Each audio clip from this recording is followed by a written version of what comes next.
Okay, guys, so this was something that I was talking to you guys about in my live stream, but I was showing it to you, I thought, but you were seeing a black screen. So now the complete copy has been filed and accepted. I filed it yesterday. It was accepted today, and it was actually due tomorrow, so we're ahead of time. And it was served on the other party yesterday as well. So we're good on everything. And what it is it's a supplemental brief in support of the objection to the Demurrer. And for anybody who may not have been following and doesn't know, so I filed the case in October, and then YouTube, Google filed a Demurrer. And what that means is they know that if we get into the facts of the case, I'll have facts and evidence. So they don't want to file like a motion to dismiss because the case would not be dismissed. What they do is they file something called a Demurrer.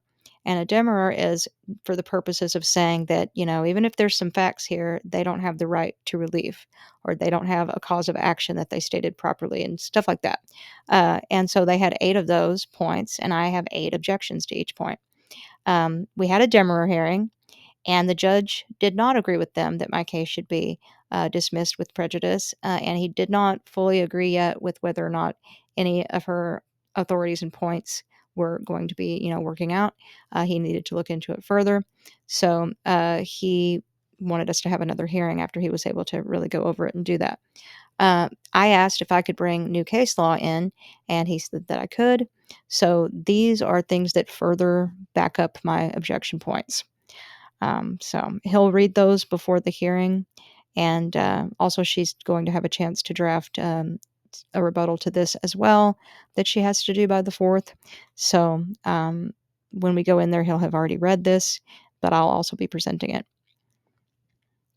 So also, I'm not going to go over the exhibits because exhibits aren't really so important here because, as I stated before, it's assumed in my favor that all facts are facts. What I'm having to prove up is, legal things like cause of action, right to relief, stuff like that. So the first one here is the U.S. versus ALO Holdings Group, and this is from 2023. The more recent the case law, the better. And so if anyone doesn't know, ALO is the parent company of Pornhub, and they entered into a deferred prosecution agreement with the United States Attorney's Office for the Eastern District of New York, and that resolved a charge for engaging in unlawful monetary transactions involving sex trafficking proceeds. So, in other words, they were fully aware that human trafficking was occurring on their platform and that they were profiting from it, and they were held criminally liable. And they got a deferred prosecution agreement. And you can find that on the Department of Justice's website as well. So, this rebuts their 8th point because they claimed that they didn't know why I was using California criminal codes. Well, I'm citing the California criminal codes where they could be held liable for multiple things. The incestuous monogamy child sex abuse promotion material that he's got behind a $500 a month paywall is one. The scams being hosted and the money being used for him to evade arrest, that falls under aiding and abetting when they knowingly do that. And also hosting scams means that they're violating the rights of anyone who might fall prey to those scams. So lots of different stuff at play here that tie into that one. And I won't read everything verbatim, but this is just to give you the gist. US versus Microsoft Corp is the next one from 2018. The argument is that Microsoft reported a case of child endangerment to law enforcement. In this case, they detected illegal content involving child exploitation on their platform, and they promptly reported it to the authorities, leading to the arrest and prosecution of the individual responsible. So this applies to Diane's son and the fact that there's ample evidence of 2 murder attempts on him via fire. And then I went into some details on the case, all the evidence we have regarding the warrant and everything else. And so, also, not to mention the fact that we are endangering the lives of Americans, which actually matters here with regard to the Anti Terrorism Act. But I'll tie that in later, but I did briefly touch on it here. But basically, this is one where it's not a duty, but you can do it. So it ties into the idea that a corporation, once they're aware of a child being endangered, they can report it. So it's not a matter of have to, but can. And so they can in our case. But we're going to get into having a duty in some other case law later. So U.S. versus Farisi, that's from 2021. So this has to do with a hacker who was charged with cyber terrorism, and he stole data, gave it to some terrorists who intended to use it to attack Western targets. This ties into this corporation here knowing that people like Prussian Society of America, who say they're going to do the bidding of Goatis and that they're going to go into tracking software that they have and try to match up IP addresses and then do things to people and their entire families, that they're aware of this and that Gaddis Lagstons is raising money, that he has already in the past done that on their platform, used it for crime. I already had case law citing that if there's a reasonable belief that somebody has done something like that and would again, you're supposed to deplatform them and turn them in.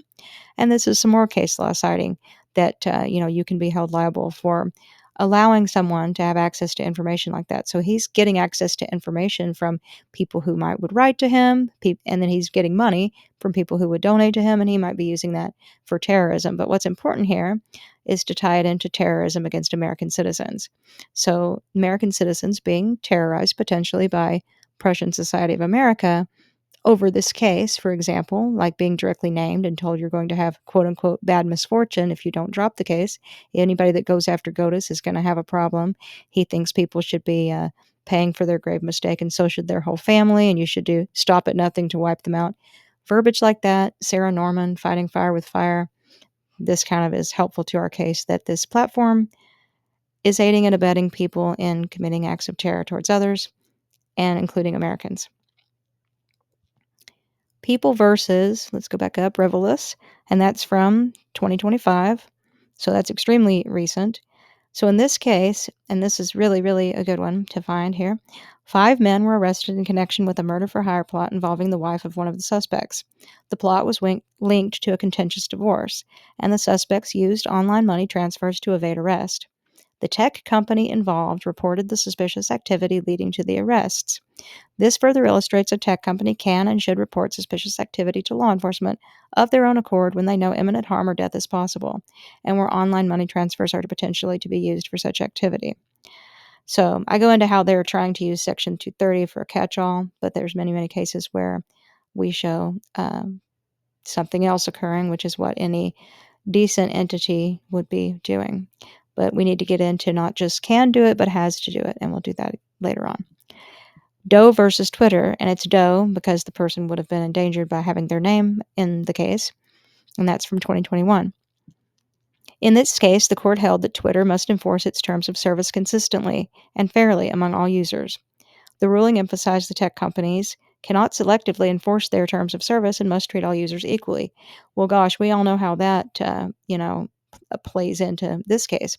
In this case, we have the ban evading and scamming Gaddis Lagstons, violating the terms of service of YouTube and Google repeatedly, promoting CSA right now. Let's look at that April 2023 live stream where he's currently promoting child sex trafficking. I know several people have turned that in.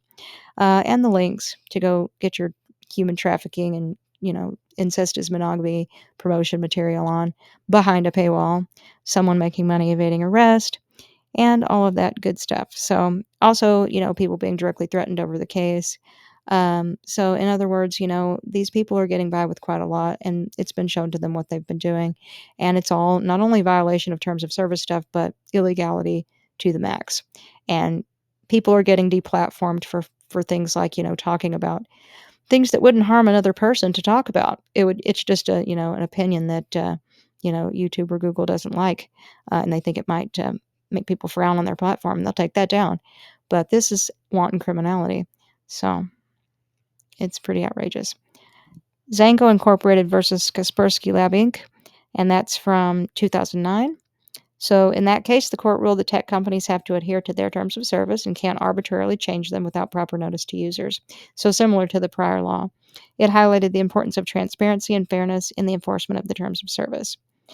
And, I go into how transparency, which is already part of my objection points, they already have situations where they act as a government entity to protect children by turning things into the NCMEC, and that falls into transparency. They even do transparency reports for government bodies. So, that's tying into that there.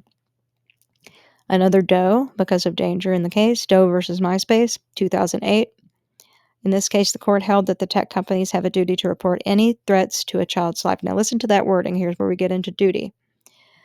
The tech companies have a duty to report any threats to a child's life, including terrorist threats, to the appropriate authorities. This is part of why they want to pretend they don't know Sferia is Goatis. They're both Gaddis Lagstons. because he, did all of that really brazen criminality on his Faria channel and then went and did the harm with the money raised, then got his channel taken down, and now he's ban-evading with the other one. So if they just look at the other one where he's kind of scrubbed his content of as much garbage, then they can pretend they don't know that he is a terroristic threat to a child. But him raising money there and having already made it clear that he wants to kill that child, having attempted to do it, being wanted for doing it, and raising money here right now, that fits the bill. He should not be here with a second channel, evading the ban, evading arrest, while he makes it clear that, he never had any intent to do anything but get rid of that child, including like the person that asked, "How many kids do you have?" And he said, "One." And then they said, "What about your son?" And he didn't consider him to be, a living being because he wants to make sure that he's no longer living. And anyway, we have, all kinds of ample evidence for that too. Him writing it, him saying it, and they have seen all of it. So they know he's a terroristic threat to that child. And now we're using the word duty. So Gonzalez versus Google LLC. And that's from 2023, so very recent. The court ruled tech companies must take proactive measures to prevent and report any content that poses a threat to children's lives, including terroristic threats. Must take proactive measures is the key here, to prevent and report. So they're not trying to prevent right now, and they're not reporting. So that's why we're using that. And of course, I go into quite a bit of detail there, Alrighty. And I really go into also, by the way, I should mention, since I didn't want to like make you listen to me read all that, but I go into how far they went at trying to not even come to any kind of a, their concern really wasn't at all with, are we meeting the standard of care here, our duty toward others, our duty towards children, which we clearly have by way of law, to do something here. No, it was just, how can we make it where this never gets seen and we avoid any potential liability whatsoever. How do we hide behind Section 230? Our maximum ability to do that. If we can make that happen, let's do that. We're not interested in the facts. We're not interested in coming to an amenable conclusion with this other party, even if it's over something so egregiously horrible as 2 children being at risk. So the conclusion regarding the case law I presented and what it demonstrates is that the tech companies have a legal obligation to report threats to a child's life, including terroristic threats, to the appropriate authorities, that it's a crime to allow the child sex abuse promotion on their platform via the links or the videos advertising a space to obtain such material. And she's trying to say, well, that's Telegram's problem. We have nothing to do with that. They also want to act like, well, we're just the platform. We don't have anything to do with third-party content creators' content. She's still trying to use that angle when I've just showed you guys repeatedly and showed them and showed the court that in these specific instances, Section 230 can just be considered obliterated. These other things, supersede that. So it's a crime to allow a person with the intent to terrorize or commit scams access to other users' data via a platform, knowingly giving one who is either committing terroristic crime or scams access to well-meaning users' data or taking donations from them. The tech company has a duty to report the endangered child under threat of terroristic attack, and the public is entitled to fair treatment as contract holders with the tech company, and rules can't be arbitrarily changed for any users. So the public is also entitled to relief when that's occurred. And also when someone is such a threat to the public as well. And that includes the American public, and that also ties into the ATA because this is terroristic crime. Alrighty, and then I go in my conclusion to illustrate that since June, I've been trying to make them aware of the endangered children and one child's mother and other people in danger potentially as well. Like, look at Catherine's affidavit stating that he wants to harm other people, including babies. So there's all of that.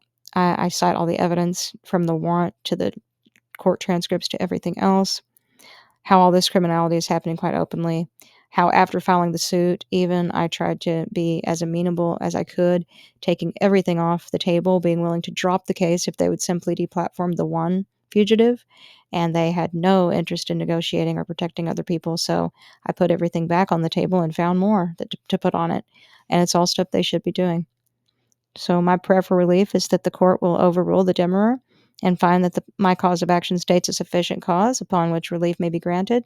And yeah, either issue a judgment against their demurrer, resolving the issue without requiring further litigation, meaning just rule in my favor right now on all points or certain points, or overrule their demurrer, and then we proceed to litigate which points they'll agree with me on versus which ones they would maybe do not.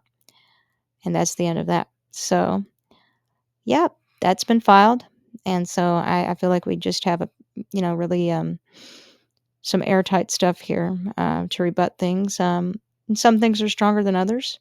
I think all of them are strong at this point, but I know like two of them are extremely strong.